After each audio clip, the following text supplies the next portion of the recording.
Nós dois somos grandes e somos grandes diferentes. Exato, isso aí. Agora, aquilo que nos move é muito parecido. Porque, por exemplo, se eu não comer, não, claro. eu não funciono bem. Todo mundo, né? É o combustível, né? Exatamente. Agora, veja, se eu não comer, eu não funciono bem para trabalhar em performance. E se você não comer, você também não vai funcionar bem para trabalhar em performance. Só que talvez a sua performance seja você manter uma rotina regrada. Uhum. É a regra. É assim. Vamos supor, agora faz de conta que ninguém está assistindo a gente, aí o Paulo médico senta com o Sérgio paciente. Eu jamais ia te dar um remédio assim, toma isso daqui que você vai emagrecer. Jamais. Você sabe o que eu dou? Eu te dou o meu telefone. Minha nutricionista que está atrás de mim, ela pergunta, Sérgio, o que você come e o que você gosta de comer? Você fala para ela, isso.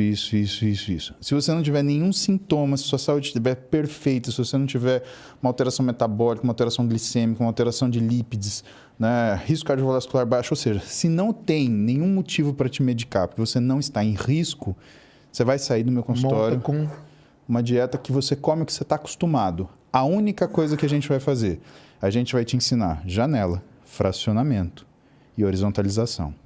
Enquanto você não sair disso, a gente não move adiante. Entendi. Tem um monte de profissional que reclama que não tem bom resultado. Por quê? Porque ele acha que, primeiro, criar uma rotina de alimentação para o paciente é colocar restrição imediata. Você vai lamber 2 amendoim às 7 da manhã e chupar um caroço de manga às 2 da tarde. Pô, Sérgio. Não dá, né? Quem vai fazer isso em sã consciência?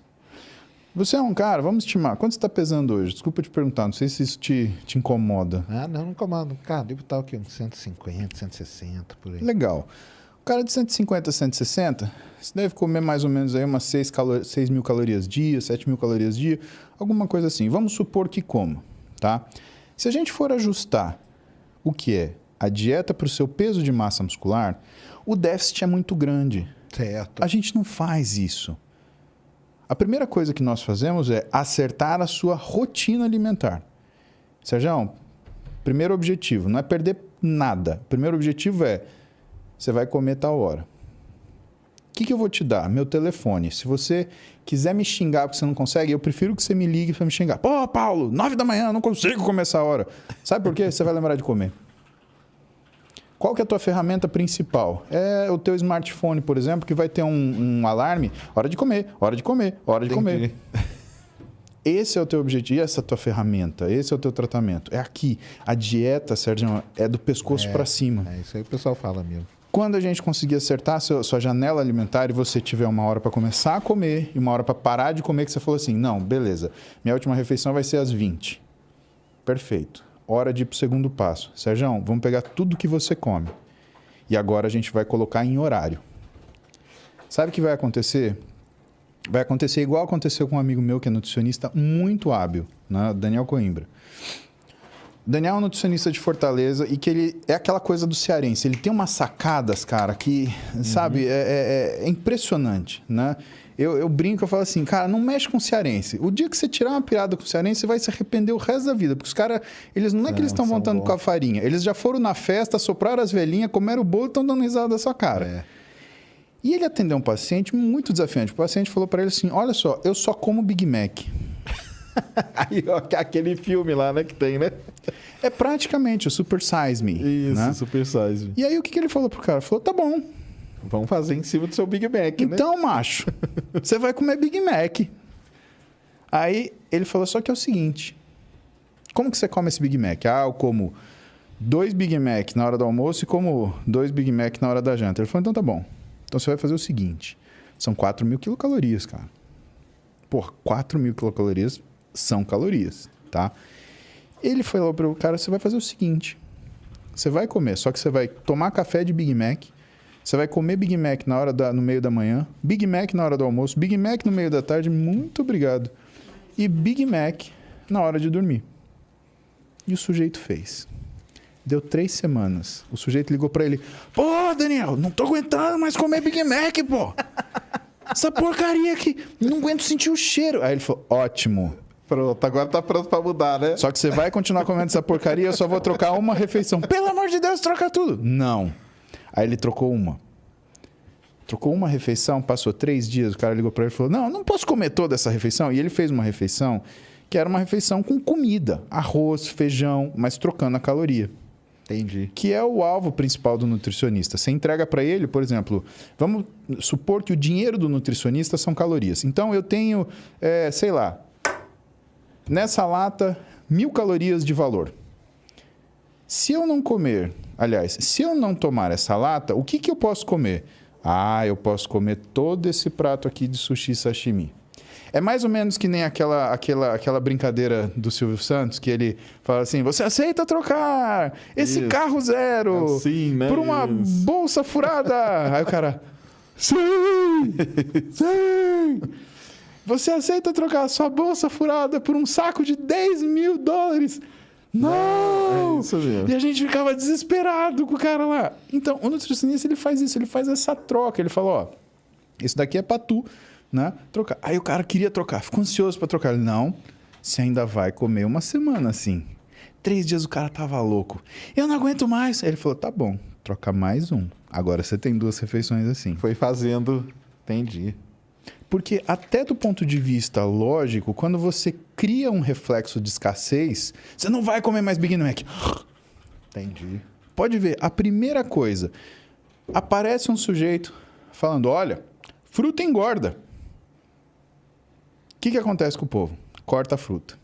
O primeiro dia. No segundo dia, o cara quer acordar e comer um cacho de banana inteiro sozinho, ameixa, compra um saco de uva passa, vai comendo aquilo como se fosse água, blá, blá, blá, blá, só de raiva. Eu também não posso comer fruta, agora eu vou até lamber casca de melancia. Tudo o cara faz. Você não pode criar o reflexo da escassez. E tem que ser a transição. Mas depois vão cobrar a gente nos comentários. Só para o pessoal não sair fazendo jejum intermitente à torta e direita. Então, faz aí, porque senão vão lá no seu falar como assim. Exato.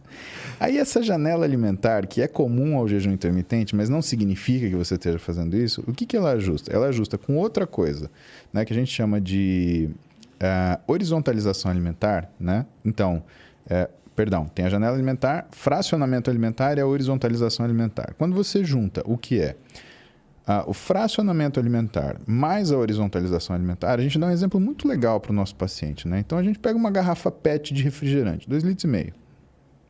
Bom, essa lata de refrigerante, ela tem 310 ml, é isso? 310 ml. Teoricamente, essa lata de refrigerante, ela cabe numa garrafa PET, certo? Mas vamos supor que ela não tenha tampa. E vamos supor que eu quero transferir o conteúdo da lata para a garrafa. E aí, eu pego a lata e faço isso aqui, ó. Ó, até molhei. Bom, a exemplo do que aconteceu aqui, o que vai acontecer se eu virar o conteúdo da lata de uma vez? Muito provavelmente você vai derramar toda essa água e nenhuma água vai cair dentro da garrafa. Por quê? Porque você não fez a conta de uma coisa chamada gargalo. E aparentemente, Sérgio, o que a gente tem é um gargalo na nossa capacidade de absorção e utilização dessa energia. Legal. Então, o processo de emagrecimento, ele conta com 2 coisas relacionadas à janela alimentar, que é o fracionamento, ou seja, colocarei uma lata por vez. Porque se eu colocar 2, uma vai estar no buraco errado, ou em buraco algum. Certo. E segundo, a horizontalização, ou seja, eu sempre colocarei de lata em lata. Por quê? Quando você coloca mais caloria do que o seu gargalo permite, de capacidade de assimilação daquela energia, você vai engordar por excesso de caloria. E quando você coloca menos, que é o erro de todo mundo que faz restrição alimentar. É cortar a caloria que você fala. Exatamente. E por que isso é um erro? Né? Isso é um erro porque quando você faz isso, o teu organismo ele entra num modo estresse.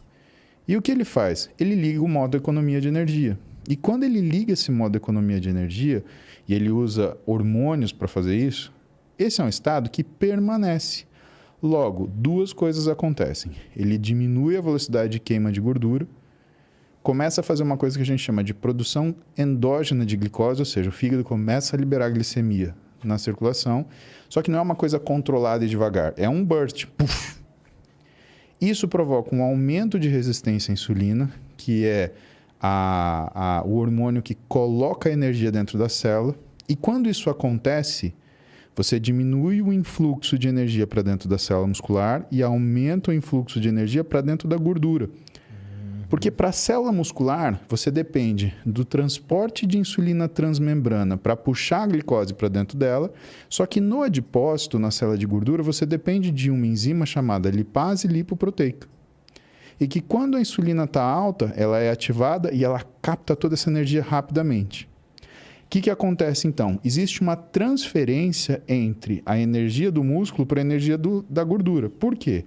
Sem insulina no músculo, Sérgio, aquele músculo ele tende a fazer proteólise e se deteriorar. Isso libera energia na circulação, que a lipase lipoproteica ela vai captar e aumentar o adipócito. Isso quer dizer que você engorda quando você come menos também, porque você está transferindo no músculo para a gordura.